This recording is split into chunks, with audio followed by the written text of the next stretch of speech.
നമ്മുടെ കണ്ണുകളിലെ ഒരു magical മെക്കാനിസമാണ് accommodation എന്ന് പറയുന്നത്. ഏത് ദൂരത്തിലെ കാഴ്ചയും ഒരു ക്ലിയർ ഇമേജായി നമ്മുടെ കാഴ്ച ഞരമ്പിൽ വീഴാൻ സഹായിക്കുന്നത് ഈ മെക്കാനിസം വഴിയാണ്.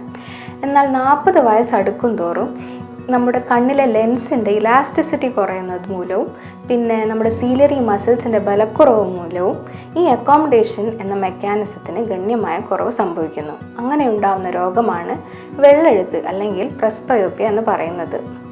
ഈ രോഗത്തിൻ്റെ ലക്ഷണങ്ങൾ എന്ന് പറയുന്നത് ചെറിയ അക്ഷരങ്ങൾ കാണാൻ ഭയങ്കര ബുദ്ധിമുട്ട്, അല്ലെങ്കിൽ അടുത്തുള്ള കാര്യങ്ങൾ ചെയ്യാൻ പറ്റാതെ വരിക. അപ്പോൾ എന്താണ് ഇതിന് ചെയ്യാന്ന് ചോദിച്ചാൽ ഏറ്റവും പെട്ടെന്ന് തന്നെ നിങ്ങളുടെ അടുത്തുള്ള നേത്രരോഗ വിദഗ്ധനെ കാണിക്കുക.